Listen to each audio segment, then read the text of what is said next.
अस्सलाम वालेकुम, मैं हूं आपका मेज़बान आसिफ इकबाल और मेरे साथ हैं इस वक्त लाहौर हाई कोर्ट के प्राइवेट सेक्रेटरी अरशद मलिक साहब। अमूमन हमारे यहाँ ये होता है कि रूल ऑफ लॉ के बारे में हमारी स्टडी, हमारी रिसर्च और हमारी ट्रेनिंग बहुत ज़्यादा होती है, लेकिन इसके बावजूद हमारे हुकूमती अफसरान इसके ऊपर इम्प्लीमेंट करते नज़र नहीं आते हैं।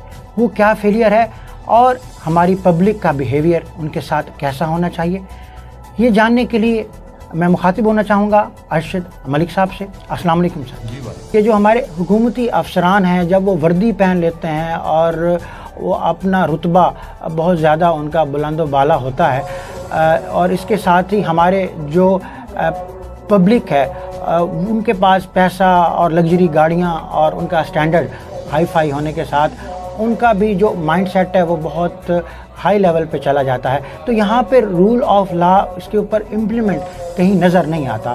तो इस बारे में सर आप क्या कहेंगे? इसमें आसिफ भाई मैं आपको ये बताना चाहूँगा कि रूल ऑफ लॉ में एक जो बहुत इम्पोर्टेंट जो है वो है सुपरमेसी ऑफ लॉ। जी सर। सुपरमेसी ऑफ लॉ ये है कि जब हम इस कंसेप्ट को जान लेंगे कि सुपरमेसी में ये है कि कानून सबके लिए बराबर है। जी जी। देखिए, इस वक्त जो हमारा पार्टीशन के बाद जो हमें विरासत में कल्चर मिला, उसमें ज़्यादातर आपको होगा कि वो जागीरदाराना था। अब पॉलिटिकल सिस्टम हमारा ले लें, जो बड़े इदारे हैं। अच्छा, सुपरमेसी ऑफ लॉ में क्या कौन से इदारे इन्वॉल्व हैं? उसमें हमारा जो है पार्लियामेंट होगी, उसमें हमारी जुडिशरी है, ठीक है। ये जो बेसिक जो बड़े इदारे हैं, ये जो है लेजिस्लेशन होगी। लेजिस्लेशन के हवाले से हम ये कहेंगे कि हमारे पास हर तरह का कानून मौजूद है। जी जी। मैं कहता हूँ कि आज से 40 साल पहले कानून ले लें आप, अगर उन्हीं को इम्प्लीमेंट आप सही तरीके से कर दें तो हर चीज सिस्टम ठीक हो जाएगा। जी। सुपरमेसी ऑफ लॉ में ये है कि जो हमारी हम शुरू में लेते हैं कि जो इदारा जो हम कहते हैं कानून की नज़र में कोई भी सुपर नहीं है। जी जी। हमारी पार्लियामेंट है, उसके जो मेंबर्स हैं उन्हें ये चाहिए कि वो भी अपनी कानून की पासदारी ना करें, उन्हें वो उसको बाईपास ना करें, किसी की कोई इंटरफेरेंस नहीं होनी चाहिए। निचले इदारे जब हम उसके बाद पार्लियामेंट के बाद निचले इदारों में जब हम आ जाएंगे, डिपार्टमेंट्स हैं, तो उसमें ये है कि अगर उनको पता हो कि हमारे लिए कोई माफ़ी नहीं है, ठीक है, इवन एक सेक्रेटरी से लेके एक नैब कासे तक है, अगर हम जो गवर्नमेंट फंक्शनरीज हैं, अगर उन्हें पता है कि अगर हम गलत काम करेंगे हमारे लिए कोई माफ़ी नहीं है, जी सर, तो उसमें ये होगा कि ऑटोमेटिकली हमारे सारे सिस्टम सही होते चले जाएंगे। जी सर। उसके बाद सेकंड जो है वो रोल है हमारा जुडिशरी का। जी सर। अगर judiciary without fear, without influence और बायस हुए बगैर अपना वो किरदार अदा करती है, तो उसमें अगर कोई कमी बेशी किसी और पार्ट पे, किसी और डिपार्टमेंट पे या किसी और फंक्शनरीज के पार्ट पे रह जाती है, तो उसमें क्या है कि वो काफ़ी हद तक उसमें उसकी रेक्टिफिकेशन हो जाएगी और उसकी इम्प्लीमेंटेशन अगर करवा ली जाए तो ये और बहुत बेहतर हो जाता है।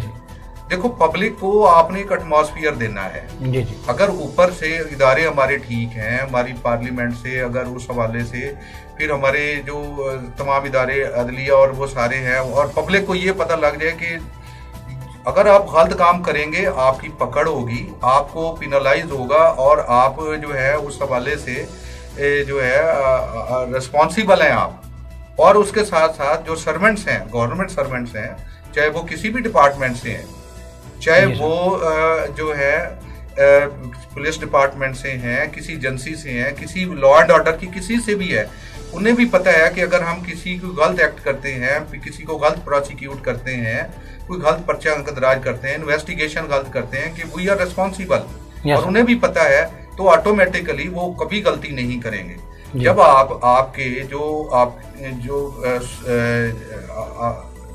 उनसे आप गलत काम लेंगे, हायर हायरार्की में ऊपर से जाके उन्हें आप कहेंगे कि आप ये काम कर दो, ये कर दो, वो कर दो, वो ज़हर है कि जब आप इंटरप्ट करेंगे इदारों में, उन जो हैं लॉ एंड ऑर्डर में जो आपके ऑफिसर्स हैं उनसे गलत काम लेंगे, तो अल्टीमेटली आप कैसे जो है अपना लॉ एंड ऑर्डर मेंटेन कर सकते हैं? खालिद उमर साहब लॉ डिपार्टमेंट पंजाब से हैं, इनसे रूल ऑफ लॉ पे बात करेंगे। तो सर, आज चूंकि हम रूल ऑफ लॉ के ऊपर बात कर रहे हैं, हुकूमत के जो आलाकार हैं उनका पब्लिक के साथ रवैया कैसा होना चाहिए? फर्स्ट ऑफ ऑल जो रूल ऑफ लॉ है ये बुनियादी तौर पे पूरा एक ज़ाब्ता हयात इसके अंदर है।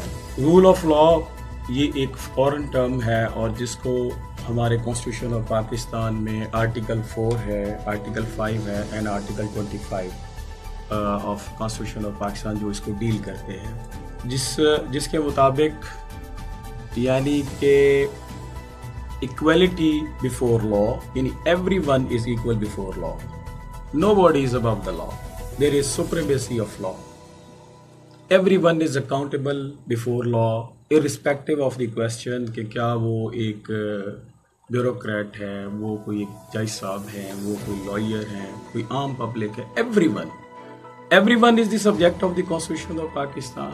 जब हम आर्टिकल 5 को उसका मुताला करते हैं तो उसके मुताबिक obedient to the constitution and loyal to the state. अब जो स्टेट के हवाले से स्टेट के ऑर्गन्स हैं उनकी अपनी फंक्शनिंग है, उनकी अपनी लिमिट्स हैं, इसी तरह हर ऑफिशियल की, हर पब्लिक सर्वेंट की अपनी ड्यूटीज़ हैं और अपनी लिमिट्स हैं। सबको अपनी अपनी लिमिट्स में रह के काम करना है। अगर वो अपने लिमिट्स में रहते हैं, the things are looking beautiful when they are in their limits, out of limits things become odd. और यही चीज़ जब हम इम्प्लीमेंट करते हैं अपनी सोसाइटी के ऊपर, अपने मुआशरे के ऊपर, तो हम देखते हैं कि मुआशरे में हर तरह के लोग हैं, हर प्रोफेशन फील्ड ऑफ लाइफ से ताल्लुक़ रखने वाले लोग हैं। उनमें पढ़े लिखे भी हैं, बाशऊर भी हैं, ऐसे लोग भी हैं जो लिटरेरी जो है एस्थेटिक सेंस बहुत अच्छी है या जिनकी मतलब एजुकेशन ज़्यादा नहीं है, but on the other side सबके फंडामेंटल राइट्स हैं।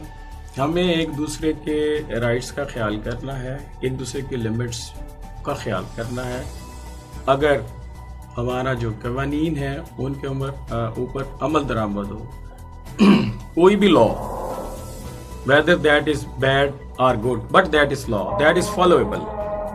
कानून सबके लिए फॉलोएबल है, उसको फॉलो करेंगे तो society will be good, will be beautiful. हमारे मुल्क के जो इदारे आला हैं, खा वो वज़ीर आज़म पाकिस्तान है, खा वो वज़ीर आला पंजाब हैं, खा वो वज़ीर आला सिंध हैं, वज़ीर आला बलूचिस्तान हैं, अगर ये पर्सनली नोटिस लेते हैं और मुसावात के मुताबिक रूल ऑफ लॉ के ऊपर इम्प्लीमेंट करवाते हैं और पब्लिक को भी इस चीज़ का अदराक है कि अगर इन तक हमारी ये कंप्लेंट चली जाए या हुकूमती अफसरान की कंप्लेंट इन तक चली जाएगी तो कहीं भी माफ़ी नहीं मिल सकती, तो फिर ये हमारा मुल्क जो है वो मसावात के ट्रैक पर चल सकता है। और अगर ये ऊपर से लेकर नीचे तक की आवे का आवा ही बिगड़ा हुआ है और ये सभी एक दूसरे के साथ मिले जुले हुए हैं और इनके बिजनेस कंसर्न्स हैं, तो कभी भी जो है वो रूल ऑफ लॉ के ऊपर इम्प्लीमेंट नहीं हो सकता और सिर्फ हमारे मुल्क में गरीब आदमी पिसेगा, इसी के ऊपर ही कानून लागू होगा, इसी को ही सज़ाएं मिलेंगी और इसी पर ही कानून का बोल बाला होगा। इन्हीं अल्फाज के साथ आसिफ इकबाल को इजाज़त दीजिए। अल्लाह ने के बाद।